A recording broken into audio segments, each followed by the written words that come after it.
Mois sans tabac en Bourgogne-Franche-Comté. En novembre, on teste et on accompagne l'arrêt du tabac ensemble. Le Mois sans tabac est une opération nationale pilotée par Santé publique France en partenariat avec le ministère de la Santé et l'Assurance maladie, qui s'inspire d'un dispositif anglais appelé Stoptober, mis en œuvre en Grande-Bretagne annuellement depuis 2012. Il s'agit d'une campagne d'information et d'accompagnement au sevrage tabagique qui prend la forme d'un défi collectif lancé aux fumeurs et à leur entourage durant le mois de novembre et dont l'objectif est de leur proposer un arrêt de tabac pendant 30 jours, ce qui multiplie par 5 les chances d'arrêter définitivement. À l'échelle régionale, le Mois sans tabac est animé par l'instance régionale d'éducation et de promotion de la santé de Bourgogne-Franche-Comté, désignée ambassadeur depuis 2007 par Santé publique France et en charge du déploiement de l'opération en région, et ce, en partenariat avec Tabagir et l'agence régionale de santé. Si accompagner et encourager le fumeur dans sa démarche d'arrêt est un facteur favorisant sa réussite, le partage d'expériences et de conseils pour arrêter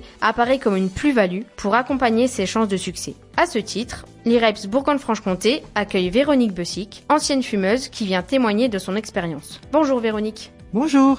Tout d'abord, je tiens à vous féliciter pour votre réussite dans votre démarche d'arrêt du tabac. Je vous remercie. Pourriez-vous, pour commencer, nous raconter un petit peu votre histoire avec le tabac ? Alors moi, je suis issu d'une famille de non-fumeurs. Chez moi, personne ne fumait, ni mes parents, ni mon frère, enfin voilà. Donc j'ai fumé ma première cigarette à 18 ans. J'étais avec ma cousine, j'ai voulu essayer, et puis 30 ans après, j'ai continué quoi. Et en fait, donc j'ai quasiment pas arrêté, sauf peut-être une interruption de 1 an, voilà, où à un moment où j'ai voulu me prouver que j'étais capable de le faire, enfin de m'arrêter, que j'étais pas dépendante. J'ai arrêté, mais puis après, j'ai recommencé. Donc je fumais des cigarettes des blondes, 2 paquets par jour quand même. Donc j'étais vraiment une grosse fumeuse. Je crapotais pas, j'avalais la fumée. Et puis en plus je travaille de nuit, donc je suis aide-soignante de nuit. Donc pendant la nuit, quand on dort pas, quand on est en repos, on a tendance à fumer, on s'endort tard. Donc voilà, un peu le contexte. D'accord, donc on sent l'influence à la fois du travail et puis oui, c'est ça. L'entourage. Oui, puis l'entourage, oui, parce que forcément on connaît beaucoup de gens qui fument, viennent fumer une clope ou opposent, vous voyez. Donc. Et est-ce que vous pourriez un petit peu nous expliquer quelles ont été les circonstances qui vous ont décidé à arrêter de fumer ? Alors, pour dire vrai, en fait, j'ai arrêté à cause du prix du paquet de clopes qui arrêtait pas d'augmenter, comme on sait tous. Et en fait, pas pour ma santé. Mais parce qu'en fait, j'avais des problèmes de fric, quoi, de découvert mensuel, parce que ça coûte cher quand même. 2 paquets de clopes par jour, ça fait en gros 400. À l'époque, ça faisait 400 € par mois, donc c'est énorme. Même si j'ai un bon salaire parce que j'ai de l'ancienneté dans ma boîte et tout ça, mais j'arrivais pas à boucler le fin de mois. Donc il y a un moment, j'ai dit il va falloir que j'arrête, quoi, parce que ma banquière avait commencé à me téléphoner, quoi. Donc voilà, donc c'est pour l'argent, on va dire. Même si après on voit d'autres intérêts de sa santé et tout ça, mais au départ c'est l'argent, voilà. La raison économique, un vrai facteur. On est tous plus ou moins obligés d'en tenir compte, quoi, en tout cas. Et est-ce que vous avez été accompagné pour vous aider dans cette démarche d'arrêt ? Oui.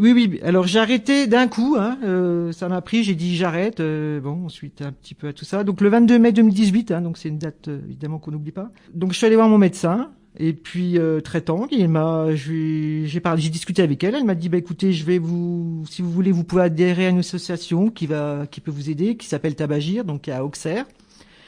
J'ai adhéré, donc l'adhésion elle est gratuite. Et puis donc mon médecin m'a fait une prescription de patch, 2 par jour, puisque je fumais beaucoup, donc c'était 2 par jour, donc c'est gratuit aussi, donc les patchs. Et puis pendant 3 mois, je crois, mais j'ai arrêté les patchs au bout de 2 mois parce que il y a arrivé un moment, c'était l'été, et puis il y en a un qui s'était décollé, donc je me suis aperçu que ça allait, quoi, que finalement j'étais pas plus mal que ça avec un seul patch. Donc j'ai continué encore un peu avec un patch, et puis après j'ai arrêté, voilà. Donc moins de 3 mois, j'avais arrêté, quoi. Et en termes d'accompagnement, est-ce que vous pourriez nous en dire un petit peu plus de l'accompagnement de Tabagir ? Comment est-ce qu'ils vous ont accompagné ? Tabagir, ils m'ont accompagné après. Mais pendant toute la période, j'ai pas eu du tout de contact avec Tabagir. Alors après, c'est-à-dire qu'en fait, il y a eu un moment, j'ai eu un problème. J'avais pris du poids parce que en fait, on s'en rend pas forcément compte, mais on compense. Enfin, on peut compenser, c'est pas une obligation, mais bon, on mange peut-être plus et tout ça. Et du coup, il y a un moment, j'en ai reparlé à mon médecin. Enfin, je suis retourné voir mon médecin et j'avais arrêté. Et elle m'a dit, si vous voulez perdre du poids, il y a Tabagir. Et c'est là qu'ils interviennent parce qu'ils vous financent 4 séances avec une diététicienne. Donc, je suis allé voir une dame à Dijon, là, au point médical de la Nation. Et voilà. Et donc 4 séances, ça m'a suffi, puisqu'après on peut continuer en payant. Mais moi, 4 séances, ça m'a suffi. J'ai perdu 15 kilos. Donc j'étais trop contente, quoi, puisque ça marchait, le tabac, ça marchait. J'ai retrouvé mon poids de forme, donc tout allait bien, quoi, pour moi. Avez-vous rencontré des difficultés dans votre démarche d'arrêt ? Qu'est-ce qui a été le plus difficile ? Donc si oui, lesquelles ? Et comment vous avez réussi à surmonter ces difficultés ? En fait, ça n'a pas été si difficile que ça, quoi. Enfin, franchement, honnêtement, à aucun moment j'ai voulu arrêter, à aucun moment j'ai eu du stress, à aucun moment un mal-être. J'ai été bien tout le temps, et pourtant je côtoyais que des fumeurs. Alors c'était pas évident, mais enfin de les voir fumer, tiens Véro, tu veux une clope? Non, j'en veux pas, merci, tout va bien. Enfin bref, plus ils me tentaient, la tentation et tout. C'est même pas une histoire de volonté, parce qu'on peut même pas dire j'ai eu une volonté de faire, ou franchement moi j'étais bien, et donc voilà, donc j'étais agréablement surprise en fait, quoi, puisque je pensais que vraiment j'allais en baver. Je pensais que, parce que l'image qu'on a, c'est des gens qui justement n'y arrivent pas, ou font vont voir des hypnotiseurs, enfin des tas de méthodes, ça marche pas, ils retombent, ils arrêtent, ils réessayent, ils sont pas bien, ou alors ils sont vraiment les nerfs à fleur de peau parce que voilà, il y a un manque et puis qu'ils pètent un plomb, quoi. Moi, à aucun moment ça a été comme ça, donc c'est vous voulez dire que magnifique, quoi. Bah oui, effectivement. La première tentative d'arrêt a été la bonne pour vous ? Oui, totalement. Oui, franchement, j'ai envie de dire aux gens finalement, quand on s'imagine, parce que franchement, j'aurais su que c'était aussi simple que ça. Ça fait longtemps que je l'aurais fait, quoi. On a des images en tête, en tout cas moi, et puis ça se passe pas. La réalité, elle est tout autre. Donc franchement, on peut dire aux gens, essayez, quoi. Et vous y arriverez, parce que moi, je ne suis pas une personne exceptionnelle, j'ai rien d'extraordinaire. Et si j'y suis arrivé, je pense que tout le monde peut y arriver, quoi. Enfin, franchement, je crois. Et j'ai même une amie qui est une collègue de travail, qui a des graves problèmes pulmonaires à cause du tabac. Et vraiment, on ne peut plus grave, vous imaginez ce que ça peut être. Et donc ils lui ont fait arrêter de fumer, l'hôpital, forcément. Elle est en traitement, mais elle a arrêté aussi facilement que moi. Et elle m'a dit, mais si j'avais su, comme moi. Donc je suis pas unique en mon genre, quoi. C'est ça que et j'ai eu de la chance de pas avoir de problème, ça aurait pu, puisque toutes ces années, tout ça, je vais bien, tant mieux. Mais voilà, c'est ça que j'ai envie de dire aux gens. C'est vraiment un message d'espoir, quoi, de essayer et puis tenter, et puis vous allez voir, quoi. On peut faire.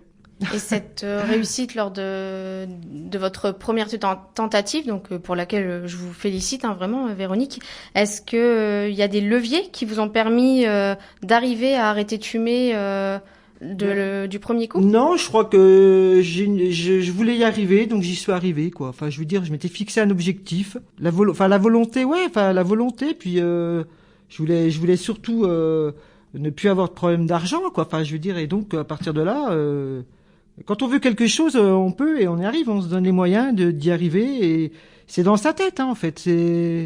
Ça se passe dans la tête quand même, tout ça. C'est pas le corps qui décide, c'est quand même le cerveau. Donc volonté et se donner les moyens d'arriver. Voilà, et puis je pense que si j'avais eu des tas de soucis, je pense que mon médecin aurait été là, il m'aurait conseillé d'aller me faire aider, mais j'ai pas eu besoin de plus que ça, d'aide spécifique, quoi. Eh bien écoutez, merci beaucoup Véronique pour ce riche témoignage qui sera assurément d'un soutien précieux pour tout fumeur souhaitant initier une démarche d'arrêt du tabac. Et encore une fois, vous pouvez être fier vraiment du chemin parcouru et du succès de votre objectif atteint d'arrêter de fumer. Je suis contente, la vie est belle, et puis on gagne en liberté, quoi, je veux dire, aussi, quoi, parce que faites-le, quoi. Et puis je veux pas dire on va en reparler, mais presque, on aura d'autres témoignages, et je pense que si ça peut servir au moins à une personne, mon témoignage d'aujourd'hui, ça aura pas été, c'est pas inutile, quoi, de le faire. Merci beaucoup. Merci. Et n'oubliez pas, en novembre, on arrête ensemble. Pour en savoir plus sur l'opération Moi sans tabac, rendez-vous sur le site de l'IREPS www.ireps-bfc.org. Et pour tout accompagnement dans votre démarche d'arrêt du tabac, consultez le site tabagir.fr.